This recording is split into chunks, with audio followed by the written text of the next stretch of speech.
Hi, everyone. That's Lubabalo, Dyanti. And the name of the company is Devier. It's Latin translation to deviate, to change course. I saw there's a new group that came in just now. Just by show of hands, how many of you guys are still in primary school? No? No one, everyone in high school. Any matriculants and grade 11s? Wow, great. How many of you guys at school have career guidance in your classes? Not too many? Okay, who wants to be a doctor? Jeez. I saw in the previous group there were a lot of chemical engineers. Anyone who wants to be a chemical engineer? Not quite. Software engineer? A data scientist? Data scientist, I saw two. Do you know what a data scientist does?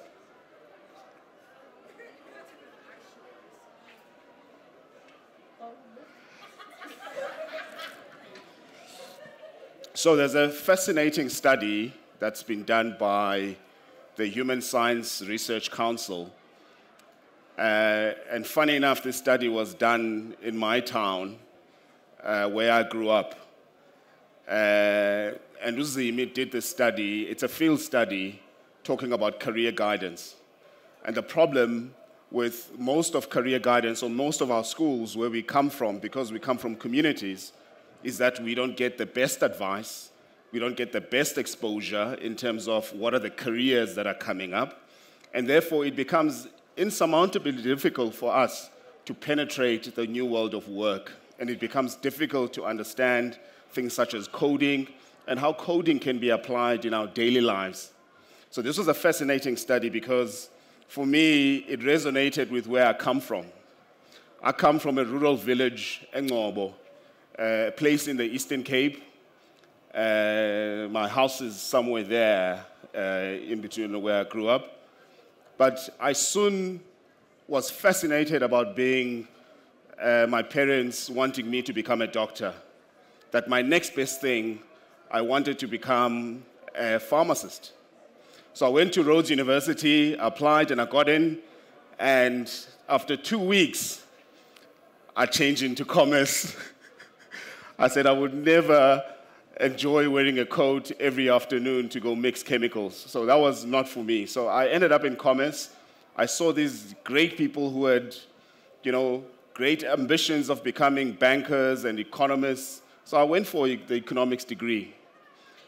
When I finished, I was hoping to walk into a banking environment, and I ended up in an IT business. I ended up at Dimension Data. For those who know Data, at some point when I was there, it was employing over 50,000 employees, and it was a founded company here in South Africa.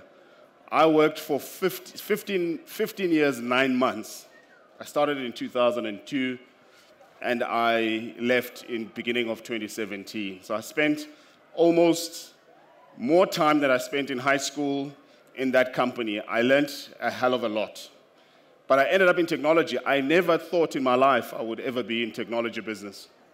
And that's where I found my passion for technology and its reasons why it can change so many things. Not for myself alone, but for where we come from. I then, in 2017, I started this company, Devier, with my business partner, Baxolile Mabinya. And our primary purpose was really how do we empower the industries that are changing, that are being disrupted by digital technologies across the world.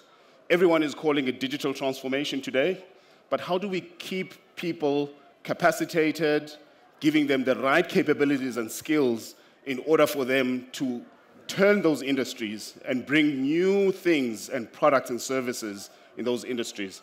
And our focus is the continent. So we started with this vision that we think Africa can really change the entire world. So if you look what's happening in the global world now, everyone is storming and wanting to be in Africa. You heard about the talks about water science. All resources around the world are going to converge into Africa. So we think technology has a big play in that. So we started the company We built the platform because we think a platform is the best way that can connect a lot of people at scale, right? That's why when you build an app, you want to get it to as many people as possible. That's why Uber built their own platform in order to connect as many drivers and many passengers as possible, because its ability to scale. But how you do that, you need software engineers that are actually going to build this platform in order to connect as many people. Ours is centered on how companies and people can build their own capabilities and skills. So ours is about investing in talent, all digital talent. So don't think digital talent is IT. Digital talent is definitely not IT. It touches all parts of the business. You would have heard about water, you would have heard about chemicals, you would have heard about the food industry, you would have heard about fashion industry.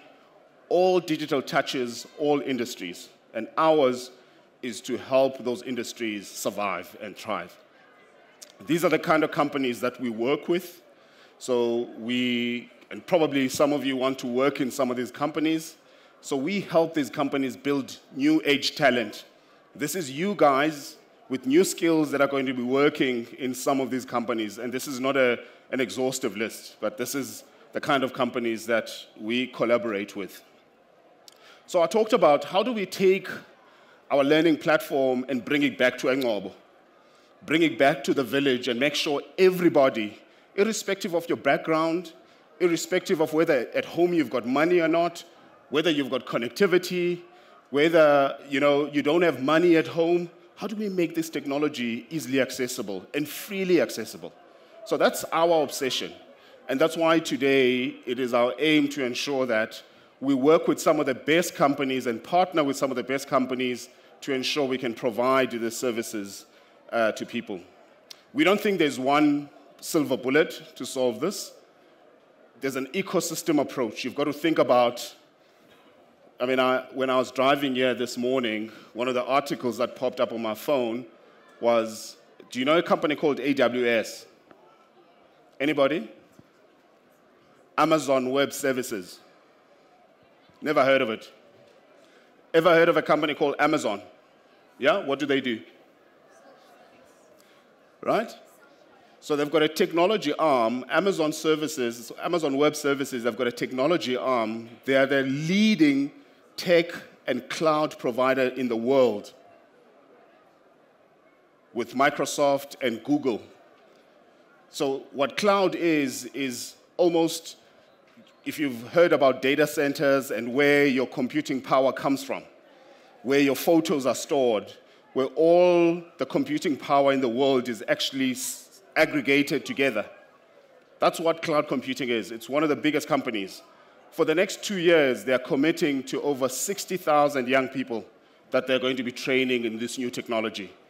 Every company, even Sasol today, probably has the biggest cloud team in the country, and they need cloud engineers.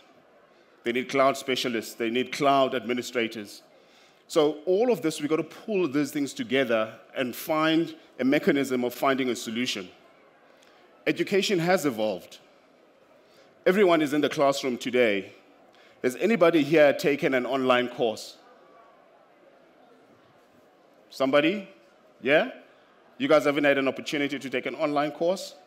The world is moving so fast. To learn coding, you've got to be, so if you go on YouTube today, stop watching the other stuff, watch the video and online learning about what is happening around coding.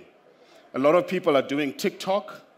Lots of people that are starting businesses are going to YouTube and understanding what is happening in the world around technology. So the world of education has evolved. So there's 3 levels of learning.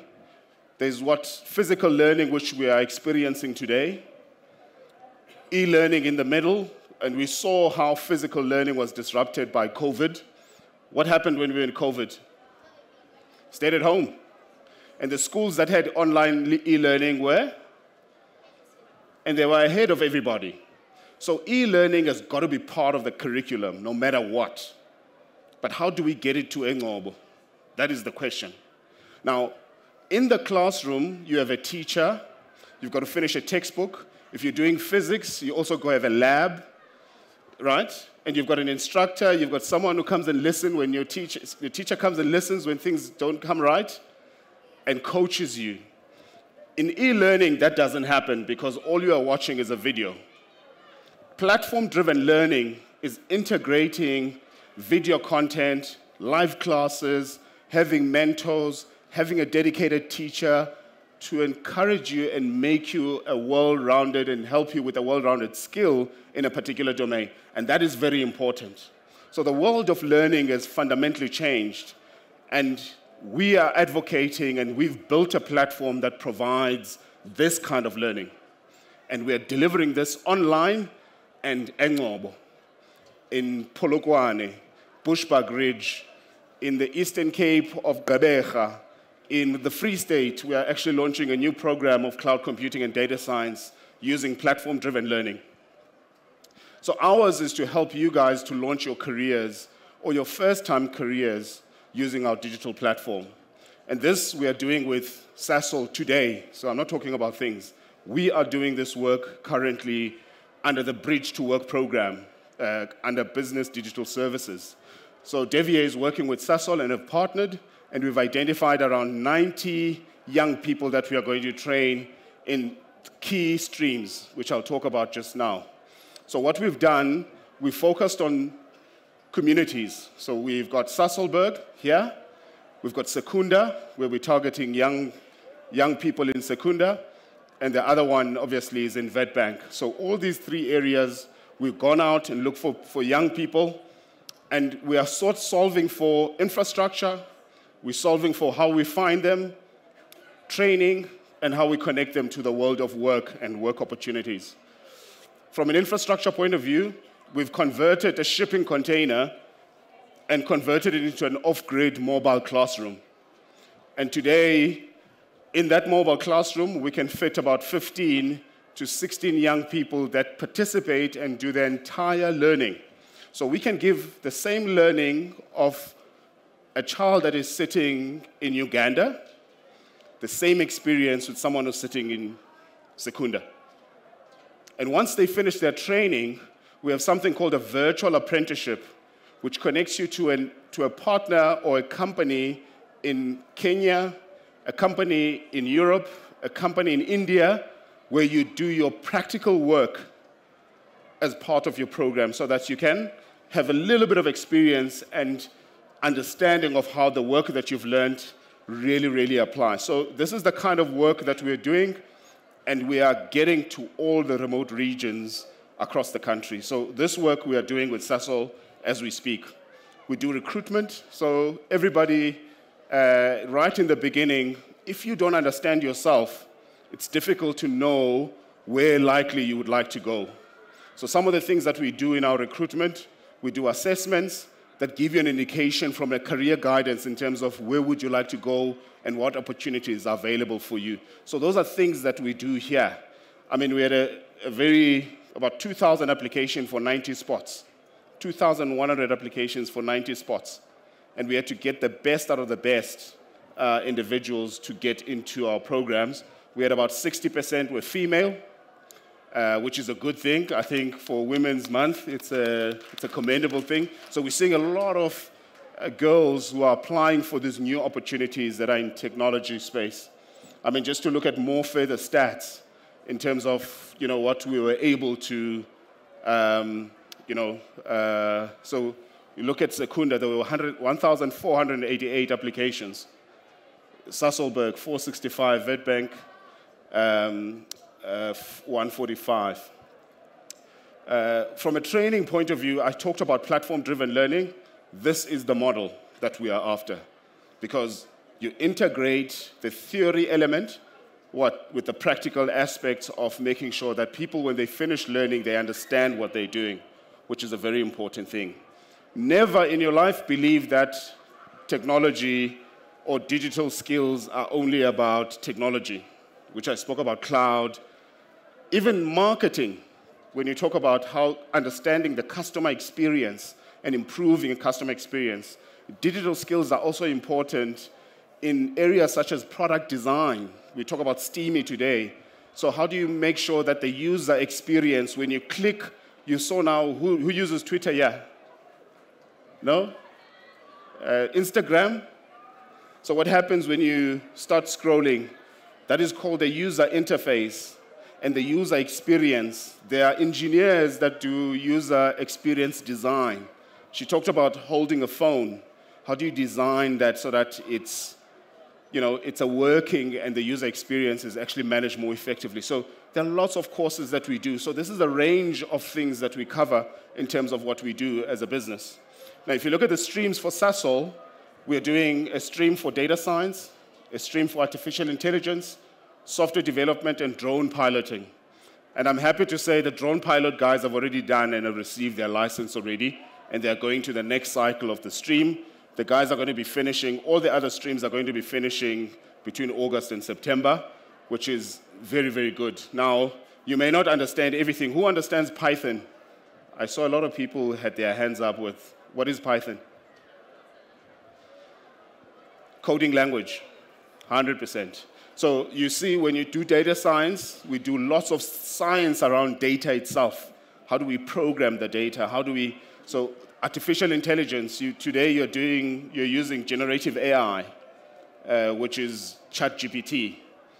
The people that make that stuff do that kind of work, and you've got to start there. So these are programs that we are offering to young people. In our programs, you need to be post-matric, and particularly for these programs, we are prioritizing mathematics as a prerequisite. So you need to complete your mathematics. So if you're still in grade 9 and you still need to try and pick pure maths if you can, because it makes your life a lot easier to take these kind of programs, and that's very, very important. Once they complete their training, they get into what we call the impact streams. There are 3 impact streams. One is a global startup. Now, global startup, we've got a network of companies globally where we're going to connect you to similar companies. If you've got an idea, we want to connect you to similar companies that are in Europe, the US, and even in India. India is most technology advanced, one of the most technology advanced countries. So we are going to go through that stream. There's a stream for local SMEs. You might be someone who wants to set up their business to stimulate their own local environment, and you'll get into that stream. And thirdly, there's an employment stream. Those we are going to connect with the kind of companies that I showed you earlier, and we are going to connect them to the employment stream. And the whole idea, we've already used a structured model to get them 18 candidates in the global startup. We have about 30 that are going to the SME stream and 42 that are going to the employment stream. So that is already happening. So there's work that is happening, and it's all happening in those containers. I spoke about the virtual global apprenticeship. This is something that is amazing. I've got companies calling me in the UK. In the UK, to do data analysis is so expensive. It's cheaper to get those data analysts in South Africa. We cannot produce them quick enough or fast enough. So that is a challenge that we have. So the more we can get data scientists, data analysts, artificial intelligence practitioners, the better the opportunity globally. And you could be sitting at home doing this kind of work. That's the next era. And this wouldn't have been possible without our partners, of course. Working with Sasol has been incredibly amazing. I know some of my Sasol colleagues that are here, but we really want to come back in the next 6 months, and we're going to report at least 90% of our learners who are complete and connected to real work opportunities.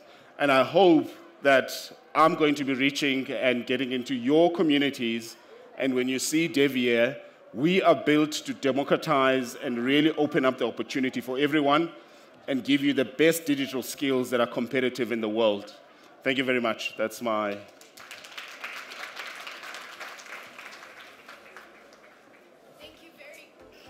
Thank you very much, Mr. Dyanti. What I appreciate about your talk is the fact that you've given us practical things and you've showed us what getting into this industry is like. Now, at the beginning, he asked for a show of hands of who wanted to go and become doctors, right? And we had a healthy amount of hands coming up. But then when he asked about tech and engineering and all of that, wasn't that many people. I want to see, by a show of hands, now that he's actually shown you what the possibilities are in the world of tech, who's interested in now entering the tech space? Because he's shown you what kind of jobs you can get into. So just put your hand up if you're interested in it after hearing that talk.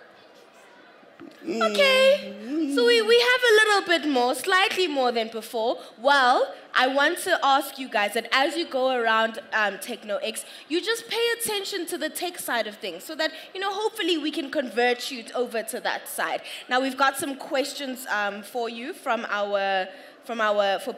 people that are streaming on our app. If you guys have any questions in here as well, please just put your hand up and we'll bring a mic to you. But online, the first question is, are there levels in coding, like grading? Sort of like in music, you get your level 1. Is there the same in coding? No, absolutely. So, Zandile had spoken earlier about, just understanding the basics. So we can take someone who doesn't understand coding, as long as you understand mathematics, because the essence of it is about teaching you how to program. So there are entry courses that can help an individual to grasp the concepts. There are tools such as R, Python, where we just do introductory courses and get you there. But we immediately take you to the next level of where you become a practitioner so that you become someone who's going to be productive in the work environment. So that all of these opportunities that people were talking about, you can go and program something that can become a solution. You can go create your own business immediately when you find an opportunity and say, here's what I want to create. I want to create a fashion business that is an e-commerce and that can connect millions of customers. That's essentially what you can do. Then we've got advanced, far advanced, where you can really build analytics into it, bring lots of big data, and really become sophisticated in terms of how you really build new programs. So yes, definitely, yeah. Okay. We've also been learning about, we've heard the names of different types of code. Earlier on, one of the speakers mentioned Scratch, which is, it's nice for kids as well. And our next question from online still was, is Python or C++ better? What's your opinion? Well, you can't say which one is better because there's a thing called open source now, where all technologies are opening up their own platforms. So if you really want, Python is applied whether you're doing a software engineering course, whether you're doing artificial intelligence, whether you're doing cloud. So you find yourself that you open up more opportunities for yourself by having the core foundational stuff. Java is another one. We spoke about it earlier. It's an important program, particularly for those that want to do back-end development. There are people who are front-end developers who develop the front part of the website, of the application. So those people are also important. So different kinds of skills, and we can go a bit lengths to tell you in terms of where can you specialize, because that's really where the difference becomes. Okay. But that's when we go and dive deeper into Absolutely, it. Well, thank you so much for all of the insights that you pleasure. shared with us. Please give a hand for Mr. Dyanti Thank you, guys. more.